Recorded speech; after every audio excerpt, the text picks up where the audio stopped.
किसान भाइयों नमस्कार। स्वागत है आपका हमारे यूट्यूब चैनल स्मार्ट एग्रीकल्चर में। इस वीडियो में हम बात करेंगे कि गेहूं में कल्लों की संख्या को बढ़ाने के लिए और गेहूं की पैदावार को बढ़ाने के लिए हमें गेहूं की फसल में 25 दिनों के बाद कौन कौन से काम करना चाहिए।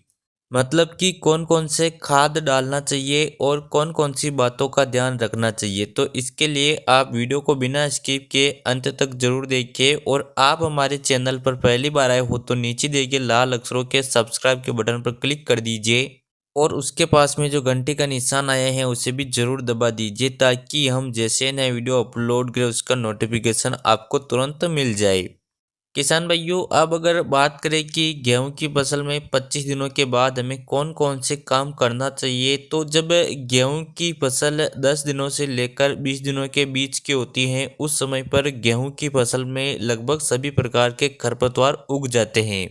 तो सबसे पहले तो हमें उन खरपतवारों को कंट्रोल करना चाहिए। हम मैन्युअल तरीके से भी खरपतवार को कंट्रोल कर सकते हैं और अगर आप केमिकल का प्रयोग करना चाहते हो तो आप मेट सल्फ्यूरोन मेथाइल 20% WP खरपतवार नाशक दवा का छिड़काव गेहूं की फसल में कर सकते हो, जिसकी सहायता से गेहूं में उगने वाले लगभग सभी प्रकार के खरपतवार पूरी तरीके से खत्म हो जाएंगे। इसलिए आप गेहूं की फसल में कोई भी खाद डालने वाले हो उससे पहले यह सुनिश्चित करें कि आपके खेत में कोई भी खरपतवार मौजूद ना हो।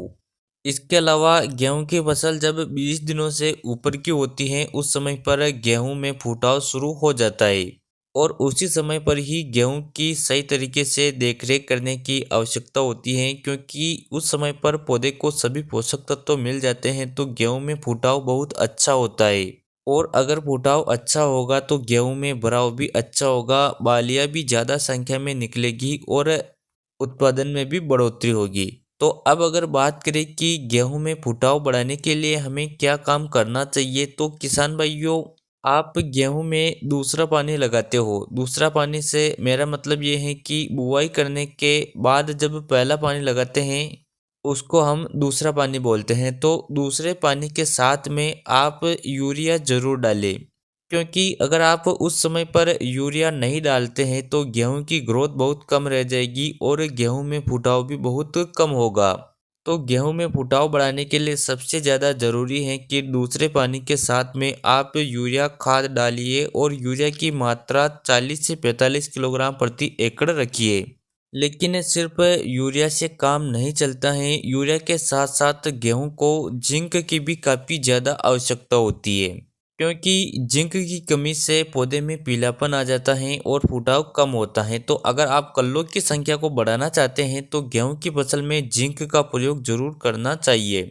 इसलिए आप दूसरा पानी लगाते समय यूरिया के साथ में जिंक भी जरूर डालिए। हालांकि अगर आपने बुआई के समय पर ही जिंक सल्फेट का प्रयोग कर लिया है तो फिर आपको जिंक डालने की कोई आवश्यकता नहीं है, लेकिन आपने अपने गेहूं की फसल में जिंक का प्रयोग नहीं किया है तो यूरिया के साथ में 1 एकड़ में 5 किलोग्राम जिंक सल्फेट खाद का प्रयोग कर सकते हो।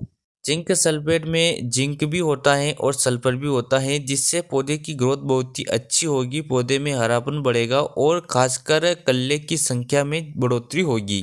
किसान भाइयों आप चाहे तो प्रैक्टिकल के तौर पर अपने खेत की 2 क्यारियों में जिंक सल्फेट का प्रयोग करके देखिए, आपको उन 2 क्यारियों में रिजल्ट नज़र आ जाएगा।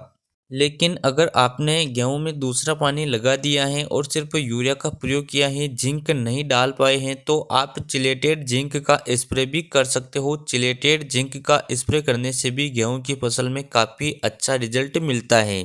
तो किसान भाइयों वीडियो का उद्देश्य यही है कि गेहूं में फुटाव बढ़ाने के लिए, गेहूं के उत्पादन में बढ़ोतरी करने के लिए आप गेहूं में दूसरा पानी लगाते समय पर यूरिया और जिंक सल्फेट का प्रयोग जरूर करें। तो इस वीडियो के बारे में आपकी क्या राय है, कमेंट करके अवश्य बताइए। जय जवान जय किसान।